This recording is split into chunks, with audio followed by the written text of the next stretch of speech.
Welcome back to Nightly Nonsense, where we make some sense out of the nonsense all around us, or the nonsense that I make.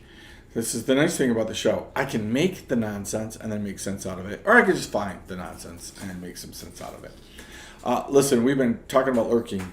We've been talking about the enemy not being able to be everywhere, know all things, do all these things. I want to finish up this week, I think, just giving you, again, some simple truths to make some sense out of the nonsense, right? Sometimes we look around us and we think that the enemy is winning. Listen carefully to me. The enemy isn't winning. I have coached a bunch of basketball games and soccer games in my life. I have coached basketball games where the other team has been winning the entire game until the last 1.4 seconds. It took all the way to 1.4 seconds, 31 minutes and 59 seconds, blah, blah, blah, of the game. And finally, we went ahead. Do you know the flip side of that is that the other team was winning that entire time and lost in the last 1 point seconds? Right, so the enemy, he thinks he's winning. He literally thinks that he can win this. If he doesn't think he can win this, then his whole point is, I'm just going to make as much craziness out of this as possible. I want to make it as close as possible.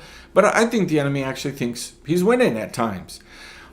You need to have this concept, right? The concept is the enemy's not winning. The enemy is not going to win. Right? He knows that God is more powerful and all of the things. God knows it. So as you're going through life, here's the deal, right? There are going to be times when legitimately we're not doing so well. We're not doing so well because God has allowed the enemy to sift us. He's just allowing the enemy to work on us. Why? Because perseverance, endurance, and all the things that James and everybody else says, right? Hey, here's what happens if you get persecuted. You become a better Christian. I think this title should be a better Christian, and I should stop right there and then do the rest of it next week. So let me stop right there, right? A better Christian. Better Christianity, I wish, came, right, because I'm just a great basketball player. Because I'm a great this, I'm a great that, I got it all together. But you know that the best basketball players had to lose a bunch of games. They had to go through a lot of adversity. They had to do a bunch of things. The best basketball players became the best basketball players because when they stepped out on the court, right, they didn't always have everything perfect and everything right. And sometimes you had moments like this. Let me tell you a true story. I was coaching boys basketball, right? I was in a gym with a floor that was a rug, by the way, in an old barn. So it was an old barn that they had converted into a gym at a Christian school, and it had a rug. It was a carpeted gym. And so we're in there and we're playing. And I kid you not, I'm not making any of this up. With 9 seconds left to go in the game, our team was winning by 9 points. Right? 9 seconds. Do you know that by the time it got down to the buzzer, we won the game by 1 point? One point. And so we lost 8 points in 9 seconds. You know that you can literally throw the ball around. You can do a million things. It's impossible to do that, right? It's impossible to do that. But we had a referee, right, that decided that she wanted the other team to win legitimately. She called fouls before the ball was even thrown into play. So she was giving free throws to the other team and fouling out, right, my best player, right, off of this whole thing. So you're looking at that and saying, wow, listen, sometimes the deck is just stacked against us. Sometimes we have to learn. Guess what my guys learned out of that game? Number one, you better play to the final buzzer. Number two, guess what? Sometimes the enemy's allowed to just wreak havoc in your life. And you got to keep playing basketball. You got to keep doing right things. And sometimes we can do everything right and it still might not work out. Imagine if there had been 10 seconds left in that game. I would have lost by 1 point probably, right? It is an amazing thing, right? We get in this game of life and God allows things to happen. Why? Because guess what happens through that adversity? Well, you make your way to a championship. Why? Because you're learning how to play well. You're learning how to play in adversity. You're learning what happens when it all doesn't go my way.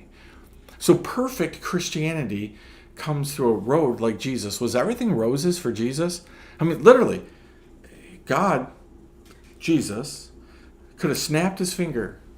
He could have never stubbed his toe, never had a blister, never had a sliver from working with wood, never had somebody say something mean to him, never had. But Jesus endured a whole bunch, even till death on the cross. He endured scourging, right? He endured mocking, spitting, kicking, right? He endured bad commentary on what he was doing in life. The people he was dying for literally mocked him. So Jesus did all of these things, and he's perfect. So perfect Christianity sometimes involves a whole bunch of imperfect moments. So I want you to look through your day. I want you to chew on this for a second. I want you to look through your day, and I want you to think of all the imperfect moments. And are they moving you towards perfect Christianity? Are they moving you towards the perfect Christian, the person that God has created, wants you to be, right? All of those things. So I want you to think of those imperfect moments, and then I want you to think about what you're learning from it, how it's making you grow. And then I want you to answer this question. Would you give it all back to have it easier? Now that you went through the day, would you go back and undo the moments? Would you go back and give it up? Or would you take the moments because of what it taught you? What you learned from it? Did it get you closer to being a perfect Christian? Hey, we'll see you next time on Nightly Nonsense.